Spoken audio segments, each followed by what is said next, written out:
Hello மக்களே, ஜானகி மாயா செம்ம இன்ட்ரெஸ்டிங்காக போயிட்டுருக்கு. நம்ம ரமணி அம்மாவுக்கும் எல்லா உண்மைகளும் தெரிய வருது. அதே சமயத்தில் பஞ்சாயத்தில் நம்ம ரகுராம் வழக்கம் போல் மௌனமாக இருக்கும்போது சிவராமனும் இந்த ஜீவா தான் இவங்களோட பையன் அப்படி சொல்லும்போது நம்ம ரமணி அம்மானால அங்கே ஒரு தீர்ப்பில் ஒரு பெரிய மாற்றம் வருதுன்னே சொல்லலாம். அதே சமயத்தில் கதிர் தான் சிவரஞ்சனியோட பையன் அப்படிங்கிறத கதிர் இனி எப்படி நிரூபிக்க போகிறாங்க. வீடியோக்குள்ளே போகிறக்கு முன்னாடி நம்ம சேனலுக்கு சப்ஸ்கிரைப் பண்ணுங்கள். அப்படியே பக்கத்தில் இருக்க பெல் ஐக்கனை கிளிக் பண்ணிடுங்க. அப்போ தான் நான் போடுற வீடியோலாம் உங்களுக்கு நோட்டிஃபிகேஷன் வரும். ரமணி அம்மாவும் ராஜமாணிக்கம் கனகவல்லிக்கு சிவரஞ்சனின்னு ஒரு பொண்ணு இருந்தா அப்படிங்கிற ஒரு விஷயத்தை எல்லாம் தெரிஞ்சு அப்படியே அதிர்ச்சியாகி நிற்கிறாங்க.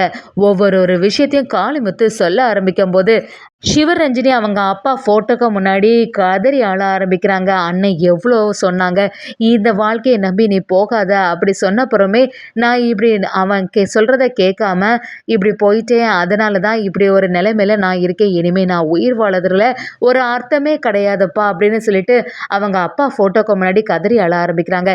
இனிமே நான் இங்கே இருக்க மாட்டேன்னு சொல்லி விஷத்தை குடிக்க போகும்போது கரெக்டாக நம்ம ரகுராம் அப்படியே தடுத்து நிறுத்துறாங்க. என்ன காரியம் பண்ண போயிட்ட அப்படின்னு சொல்லும்போது நம்ம சிவரஞ்சனியும் என்னால் உங்களுக்கு எந்த பிரச்சனையும் வரக்கூடாதுன்னா ஏற்கனவே அப்பா உங்கள்கிட்ட சத்தியம் வாங்கியிருக்காங்க. அதனால் உங்கள் குடும்பத்துக்குள்ள நீங்கள் எதுவுமே சொல்லவும் முடியலை. ஆனால் நான் இப்படி ஒரு வாழ்க்கையை வாழ்ந்துட்டு இருக்கிறது எனக்கு அது சரியாகவே படலை. நீங்கள் எவ்வளோ சொன்னப்புறமோ நீங்கள் சொல்கிறத கேட்காம அவங்க தான் முக்கியம்னு சொல்லிட்டு அவங்க கூட போயிட்டு இப்போ வயிற்றில் வேற ஒரு குழந்தை வளருது அப்படி சொல்லும்போது நம்ம ரகுராமோ அதை தான் நானும் சொல்லிட்டு இருக்கேன். எவ்வளோ தைரியம் இருந்தால் துணிச்சலாக இப்படியெல்லாம் நீ விஷத்தை குடிக்க பார்த்துருப்ப. ஏற்கனவே நீ ஒரு புள்ளத்தாச்சியாக இருக்கும்போது இப்படி ஒரு செயல் செய்யலாமா அப்படின்னு சொல்லி நம்ம ரகுராமோ சிவரஞ்சனியை தடுத்து நிறுத்துறாங்க. சிவரஞ்சனியும் என்னை மன்னிச்சிடுங்கண்ணா அப்படி சொல்லிட்டு காலில் விழும்போது நம்ம ரகுராமோ உன்னையும் உன்னோட குழந்தையும் எந்த பிரச்சனையும் இல்லாமல் பாதுகாக்கிறதுக்கு வேண்டியது என்னோட பொறுப்பு. ஏற்கனவே அப்பா கிட்டே நான் சத்தியம் பண்ணி கொடுத்துருக்கேன். நீ இப்படி செய்தேன்னா அது எனக்கு எவ்வளோ குற்ற உணர்ச்சியாக இருக்கும் தெரியுமா அப்படி சொல்லிட்டு நம்ம ரகுராம் சிவரஞ்சனியை தடுத்து நிறுத்துறாங்க. அது மட்டும் இல்லாமல் உனக்கு குழந்தை பிறந்துச்சுன்னா அதை நான் நல்லபடியாக பார்த்துப்பேன். நீ எதுக்குமே கவலைப்படாது சொல்லிட்டு சிவரஞ்சனியை சமாதானப்படுத்துகிறாங்க.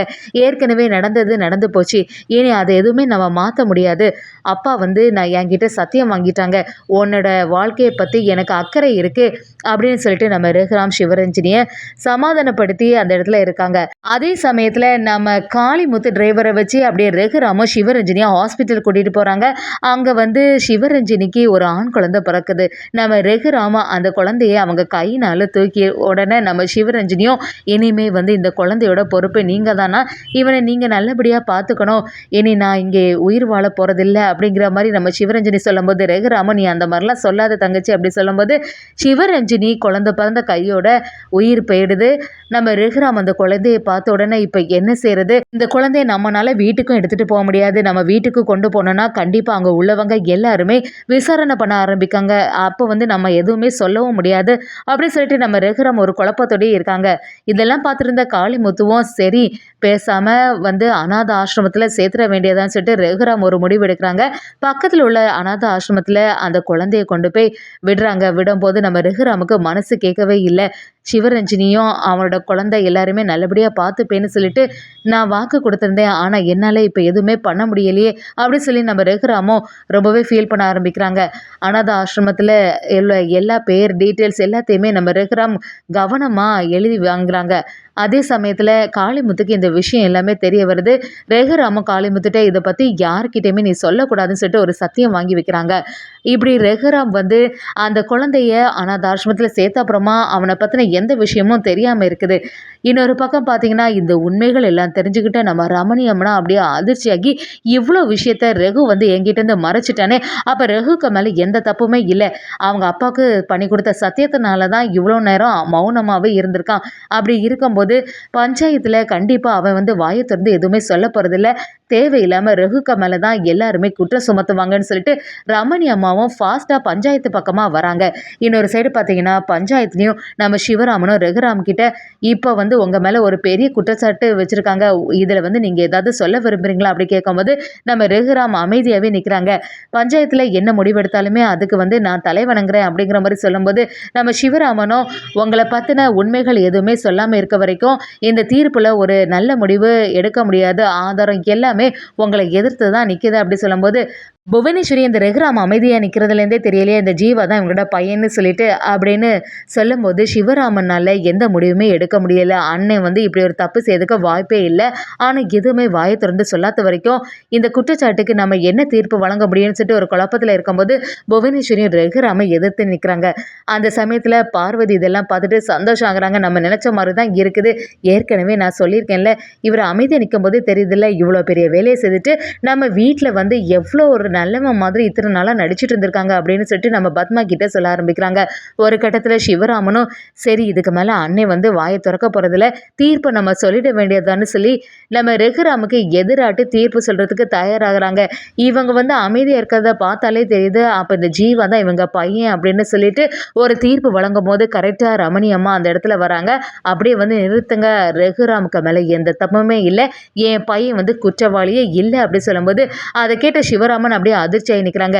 சரி நீங்கள் இப்படி ஒரு வார்த்தை சொல்கிறீங்கல்ல, அதுக்கு உங்கள்கிட்ட ஏதாவது ஒரு ஆதாரம் இருக்கா அப்படி சொல்லும்போது நம்ம ரமணி அம்மாவும் எல்லாத்துக்குமே காரணம் என்னோட ஹஸ்பண்ட் ராஜமாணிக்கம் தான், இவனுக்கும் அதுக்கும் எந்த சம்மந்தமும் இல்லைன்னு சொல்லிட்டு நடந்ததை எல்லாத்தையுமே பஞ்சாயத்துக்கு முன்னாடியே சொல்ல ஆரம்பிக்கிறாங்க. ராஜமாணிக்கத்துக்கு பிறந்த பொண்ணோட பையன் தான் இந்த ஜீவா. சிவரஞ்சனிங்கிறது என்னோட ஹஸ்பண்ட் ராஜமாணிக்கத்துக்கும் கனகவலிக்கும் பிறந்த பொண்ணு தான் அப்படிங்கிற விஷயத்த நம்ம ரமணி அம்மா சொல்லும்போது அதை கேட்ட புவனேஸ்வரி அப்படியே அதிர்ச்சியாகி நிற்கிறாங்க. என்ன சொல்கிறீங்க, நீங்கள் உங்கள் பையன் ரகுராம காப்பாற்றுறதுக்காண்டி தேவையில்லாமல் நீங்கள் அவருக்கு மேலே பழிய போடுறீங்களா அப்படின்னு சொல்லிட்டு சத்தம் போடும்போது நம்ம சிவராமனை கொஞ்சம் அமைதியாக இருங்க, அதான் பஞ்சாயத்து விசாரணை பண்ணிட்டு இருக்குல்ல, அதுக்கப்புறமா நீங்கள் எதுனாலும் பேசிக்கோங்கன்னு சொல்லிட்டு ரமணி அம்மா கிட்ட உங்களுக்கு இதுக்கு ஏதாவது ஆதாரம் இருக்கா அப்படின்னு சொல்லிட்டு விசாரிக்கும் போது நம்ம ரமணி அம்மாவும் எனக்கு ஆதாரம் இருக்குன்னு சொல்லி காளிமுத்து அப்புறம் அந்த ஆள் எல்லாருமே வந்து காட்டுறாங்க. அவங்களும் சொன்ன மாதிரியே எல்லா உண்மைகளையும் பஞ்சாயத்தில் ஒப்படைக்கிறாங்க. நம்ம ரகுராம ரமணி அம்மா கிட்ட அம்மா நீ எதுக்காக தேவையில்லாமல் இங்கே வந்த, இந்த பஞ்சாயத்தில் எனக்கு எதிராக தானே முடிவு எடுத்திருக்காங்க, அதை பற்றி எனக்கு எந்த கவலையும் இல்லை அப்படின்னு சொல்லும்போது நம்ம ரமணி அம்மாவும் இத்தனை வருஷமாக இவ்வளோ உண்மைகளை உன்னோட மனசுக்குள்ளேயே புதைச்சி வச்சிருந்துக்க இல்லை ரகு, ஏற்கனவே உன்னை பற்றி இப்போ தான் எனக்கு நல்லாவே புரியுது, நீ வந்து தேவையில்லாமல் எதுக்கு பழி ஏற்றுக்கணும், இப்போ தான் எனக்கு உண்மை தெரிஞ்சிக்கல அப்படி சொல்லும்போது நம்ம ரகுராமோ இல்லைம்மா அப்படின்னு சொல்லிட்டு சமாளிக்க பார்க்குறாங்க. என்னதான் இருந்தாலும் ரமணி அம்மா சொன்ன ஆதாரத்தினால நம்ம சிவராமனும் அந்த தீர்ப்பை மாற்றி எழுதுறாங்கன்னே சொல்லலாம். இந்த பஞ்சாயத்தில் இந்த ஆதாரத்தை எல்லாம் பார்க்கும்போது நம்ம ரகுராமுக்கு மேலே எந்த தப்புமே இல்லை, எல்லாத்துக்குமே காரணம் வந்து ராஜமாணிக்கம் தான் அப்படிங்கிறது தெரிய வருது. அது மட்டும் இல்லாமல் இனிமேல் இந்த ஜீவா வந்து இந்த குடும்பத்தை சேர்ந்தவங்க தான் அப்படின்னு சொல்லும்போது புவனேஸ்வரியும் எப்படியோ இந்த ஜீவா வந்து ஃப்ராடு இல்லை அப்படிங்கிறத நிரூபிச்சிட்டோம், இனிமேல் இந்த ஜீவாவை வச்சு ஆட்டத்தை ஆரம்பிச்சிட வேண்டியதான்னு சொல்லிட்டு ஒரு எண்ணத்தில் இருக்காங்க. அதே சமயத்தில் இன்னொரு பக்கம் பார்த்தீங்கன்னா நம்ம கதிரும் அவங்க அம்மாவை தேட ஆரம்பிக்கும் போது கதிருக்கு வந்து சிவரஞ்சனியோட ஃபோட்டோ எல்லாமே தெரியும். ஏற்கனவே ரகுராமோட தங்கச்சி தான் சிவரஞ்சனி அப்படிங்கிற எல்லா விஷயமே நம்ம கதிருக்கும் தெரியும். அந்த சமயத்தில் கரெக்டாக நம்ம கதிரோட கையில் அந்த செயின் மாட்டுறது, அந்த செயினில் உள்ள டாலரை பார்க்குறாங்க. இதில் ஏதோ ஃபோட்டோ இருக்க மாதிரி இருக்கே, ஒரு சைடு சிவரஞ்சனியோட ஃபோட்டோவை பார்த்த உடனே அப்படியே அதிர்ச்சியாகி நிற்கிறாங்க நம்ம கதிர்.